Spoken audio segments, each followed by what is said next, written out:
네, 오늘 토요일인데 지금 업로드를 무진장하고 있습니다. 약간 눅눅한 하루를 유튜브 업로드로 채우고 있네요. 반갑습니다. 목이 약간 잠긴 느낌인데 지금 소개할 책이랑 나름 어울릴 수도 있겠네요.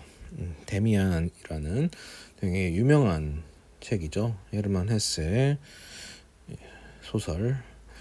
제가 마침 예전에 데미안을 이제 유명하니까 한번 읽어봤었고, 이제 최근에 그 수레바퀴 아래서를 읽은 김에 그러면 다시 데미안을 한번 또 도전해보자.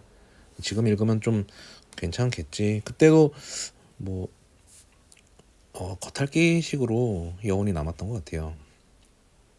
그 유명한 구절 있지 않습니까? 새는 알을 깨고 나오려 힘겹게 싸운다. 알은 세계이다. 태어나려고 하는 자는 세계를 깨트려야 한다. 새는 신에게로 날아간다. 그 신의 이름은 아브락사스다. 이제 데미안이 주인공 에밀에게 이제 건넨 구절이기도 하고, 이 구절로 많은 이제 이야기들이 조금씩 언급이 되겠죠. 데미안이 이제 성장 소설이기도 하지만, 물론 이제 데미안에서 나오는 그 에밀과 데미안 모두 헤르만 헤세가 만드는 이제 자전적 캐릭터라고 표현을 많이 해석을 하는 부분에도 있고요. 근데 아무래도 수레바퀴 아래서나 데미안이나 아무래도 헤르만 헤세가 자신의 어떤 성격이나 이런 부분 겪었던 것들을 이제 캐릭터로 잘 해서 좀 명작을 남기셨죠.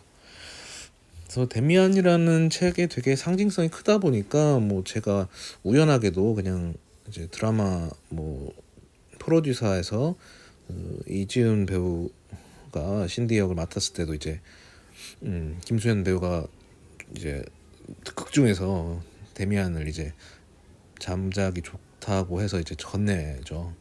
그리고 이제 마이 데몬이라는 드라마에서도 이제 아브락사스라는 이제 이름이 주요 이제 메시지처럼 등장하기도 하고, 이렇게 데미안에서 나온 가장 유명한 구절은 여기저기 이제 유행처럼 인용이 되곤 하죠. 데미안 예전에 읽을 때는 그냥 이제 에밀이 데미안을 만나면서 이제 변하는 그냥 과정들 또 떠나면서 변하는 모습들 이런 것 이렇게 약간 그냥 피상적으로 그냥 읽고 말아서 그렇게 큰 기억이 없었던 것 같아요. 그리고 아까 말한 그 새에 대한 이야기 정도나 이제 이 구절이 유명했구나 그렇게 하고 넘어갔다가, 이제 최근에 아까 말한 대로 이제 수라바키 아래서 읽고 나니까 이번에는 한번 좀 다시 읽어볼 기회가 됐고, 확실히 수레바퀴 아래서보다는 좀 더 약간은 어렵게 다가오지 않았나. 그러니까 수레바퀴 아래서 같은 경우도 비슷한 느낌이죠. 이제 주인공이 이제 자유분방한 영혼인 친구를 만나면서 변화를 겪는데, 거긴 약간 좀 비극적으로 끝났다면 데미안을 만난 에밀은 변화하고 또 헤어지면서 또 데미안을 없는 부재한 상황에서도 나름의 인연들과 이제 자신의 세계관을 조금씩 구축해 나가고, 최종적으로는 이제 성장한 모습으로 약간은 마무리되는 그런 완결성까지 갖춘 소설이다 보니까 아무래도 데미안을 좀 더 사람들이 좋아하는 게 아닐까. 좀 더 철학적이고 어렵고, 근데 또 내용도 약간 성장 소설로도 익히고, 그래서 어렵지만 어려운 부분은 좀 기억 못해도 데미안 읽었다고 하면 또 느낌 좀 있고, 스토리 정도 기억나고, 또 유명한 구절고 아브락삭스에 대한 내용 딱 얘기하면은 느낌 있죠. 그래서 꽤 나쁘지 않은 아주 훌륭한 책이죠. 그래서 어떤 주인공 스토리 같은 경우 간단하게 그냥 에밀 싱클레어가 이제 유년 시절부터 성년까지 자라면서 겪는 이야기 속에서 그려지는 내적 갈등, 그런 또 과정 속에서 만난 데미안을 만나면서 주변 사람들과의 관계가 이제 어떻게 보면 변하고, 또 에밀 스스로도 내적으로 이렇게 성숙하는 모습이 굉장히 잘 묘사되는데, 에밀이 느끼는 바나 그가 생각했던 것들, 혹은 추구하는 이상에 대해서 굉장히 묘사되는 부분이라든가 메시지가 구체적이면서도 좀 철학적으로 다가온다는 점이 괜찮았습니다. 아무래도 뭐 빛의 세계와 어둠의 세계, 그러니까 에밀은 항상 이제 빛을 추구하고 어둠의 세계를 좀 멀리하는 그런 삶을 추구했는데, 그럴수록 자기도 모르게 어둠의 세계로 점차 가게 되고, 거부했으나 어느 순간 어둠의 세계에 더 가까워지고, 예전에 빛의 세계를 좀 더 추구했던 삶은 점점 멀어지고, 그런 속에서 이제 갈등을 데미안이 그 이제 아브락사스에 대해서 한 메시지를 던져주면서, 결국 아브락사스는 빛과 어둠이 공존하는 형태의 신이기 때문에 그 과정에서 에밀이 한 단계 더 성숙할 수 있는 과정이 아니냐 싶습니다. 물론 이제 에밀은 계속 방탕했던 모습, 스스로 자책하는 모습도 있고 그런 식으로 거쳐갔지만, 그러면서도 데미안을 이제 또 그리워하기도 하고, 그가 제시했던 어떤 메시지라든가 이런 부분에 영향을 받았던 게 계속해서 이제 삶에서 성장하면서 이제 영향을 받았던 내용들을 조금씩 보여주고 있죠. 뭐 구체적인 내용 같은 경우는 그렇게 크게 기억하기는 어렵지만, 조금 어렵다고 느껴지는 경향이 있지만, 어떻게 보면 에밀의 내적 갈등을 이제 세밀하게 묘사했다 정도로 표현할 수가 있겠네요. 직접 읽으면서 그 에밀이 겪고 있는, 그리고 데미안을 만나면서 변화했던 모습들, 그러면서 이제 완성해 나가는 그 이야기를 직접 읽어보면은 꽤 괜찮은 감동이 밀려오지 않을까 싶습니다. 물론 제가 크게 감동하는 스타일이 아니라서 읽었다의 방점을 조금 찍긴 했습니다만, 이제 마지막에 이제 데미안에서 나오는 그 말하는 꿈이나 운명에 대해서 조금 생각하게 되긴 했어요. 그 이제 에밀에게 건네는 그 에바 부인의 구절 중에 하나가 이제, 누구나 꿈은 있지만 그 꿈은 언젠가 다른 꿈으로 바뀐다. 그래서 밀려나는 꿈을 붙잡지 않아야 한다. 그러면서 자신의 운명이 있는 한 꿈에 충실하라는 메시지를 이제 에바 부인이 에밀에게 던지죠. 그러니까 데미안을 만나면서 많은 변화가 있었지 않습니까? 있었습니다. 그래서 처음 유년 시절에 에밀, 그리고 성년이 된 에밀은 완전히 다른 이제 경험치를 가진 인물이 되었죠.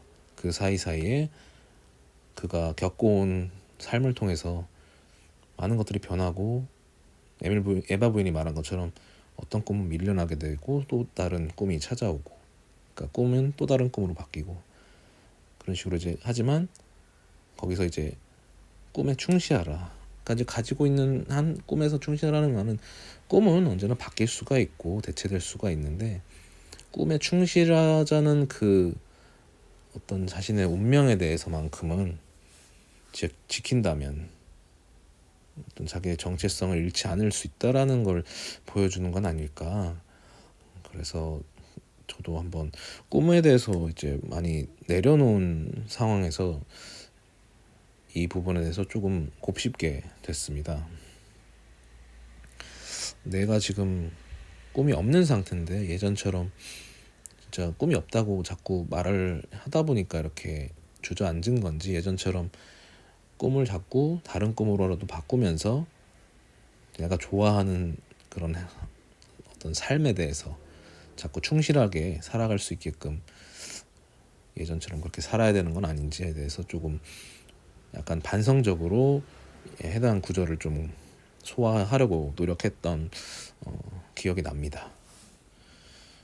그래서 이 에밀이라는 인물을 좀 집중해서 읽다 보면은, 뭐 에밀의 그 내적 갈등을 아무래도 헤르만 헤세는 되게 세밀하고 철학적으로 잘 그려내고 있지만, 우리의 삶 또한 항상 이제 내적 갈등을 겪어가면서 일종의 성장통을 다 겪게 되겠죠. 누군가에게는 굉장히 고통스러운 과정일 수도 있겠고, 누군가는 이제 성장 말 그대로 성장통이니까 정말 한 단계 성숙하는 계기가 되기도 하고 이제 좌절하는 계기가 되기도 하는데 이제 데미안의 소설이 그 부분을 좀 집약적으로 보여주는 게 아닌가 싶어요. 때로는 되게 용기 있는 사람이 되기도 하고 어떤 때는 굉장히 방탕한 인물로 떨어지기도 하고 그러니까 빛과 어둠이 공존하는 그 내적인 정체성 안에서 우리는 진정한 자아를 발견하고 꿈에 충실할 수 있는 이제 성숙한 인간이 된다. 그게 어떻게 보면 그 알을 깨고 나오는 새 그러면서 이제 성과학이 공존하는 신에게 이제 날아간다는 일종의 완성된 이야기, 성장한 한 인간의 이야기를 잘 그려낸 것 같아서 조금 괜찮게 다가왔습니다. 어쨌든 내적 갈등을 어떻게 보면 성숙하게 해소한다, 해결한다 표현이 조금 애매하긴 한데 하나의 성장통을 이겨내는 과정 속에 에밀은 많은 주변 인물 중에 중요한 인물들을 거쳐갔죠. 특히 뭐 데미안은 그렇고 마무리에서 이제 에바 부인도 되게 마무리 투수처럼 잘 던졌죠. 그리고 마지막에 이제 데미안과 이제 에밀이 뭔가 자아가 일치되는 느낌의 결말로 잘 마무리가 되는데, 아무튼 이 책은 뭐 결말을 알고 말고 중요한 게 아니라 한번 자신의 삶을 투영해서 마치 자기가 에밀 싱클리어가 된 듯한 느낌으로 읽어보면 어떨지 그 부분도 재밌게 다가올 수 있을 것 같습니다. 분명히 에밀과 유사한 감정으로 성장통을 겪거나 겪어봤거나 그죠? 겪을 예정일 수도 있는 사람들에게 읽어봄직한 내용이고 이것도 마찬가지로 고전이고 꽤 철학적으로 이제 내적 갈등을 묘사하기 때문에 같이 읽으면 좋긴 할 것 같아요. 그러니까 아니면 좀 시간을 두고 여러 번 읽는 것도 좋을 거라고 생각이 들고요. 저는 이제 두 번째 읽는 건데 사실 두 번째 읽는 거라고 해도 새롭긴 합니다. 왜냐면 예전의 기억에서는 많이 지워졌기 때문에 데미안을 만나면서 벌어지는 뭔가 변화 정도만 기억났던 게 첫 번째 독서였기 때문에 지금 읽는다고 해도 또 새롭긴 하네요. 이런 책들은 참 함께 읽는 이런 시간을 가지면 참 좋을 것 같은데 독서 모임이라는 게 뭐 그렇게 마음처럼 쉽게 되지를 않고 마음에 맞는 책을 같이 읽는다는 게 쉽지가 않네요. 그냥 예전에 고전 읽기 모임이라든가 뭐 그런 권장 도서 읽기 모임 같은 걸 했을 때가 많이 떠올라가지고 그때 참 그 학생 시절로 돌아간다면은 그거는 다시 또 해보고 싶긴 합니다. 물론 중퇴를 했지만 대학생으로서 누릴 수 있는 건 역시 지적인 소양을 나름 핑계로 이제 그 책 읽고 뭐 술 한잔도 하고 같이 그런 얘기로 어우러지는 기억이 또 나서 나름 그런 주변과의 관계 맺음 되게 성장 가능성 있는 관계 맺음을 또 한번 경험하고 싶은 저도 나만의 데미안들을 추억하면서 이 책을 감상을 마무리하도록 하겠습니다. 좋은 책 앞으로도 좋은 기사나 좋은 영화 함께 좋은 생각 잘 들리도록 정리되면 또 라디오로 남겨보도록 하겠습니다. 네, 들어줘서 감사합니다.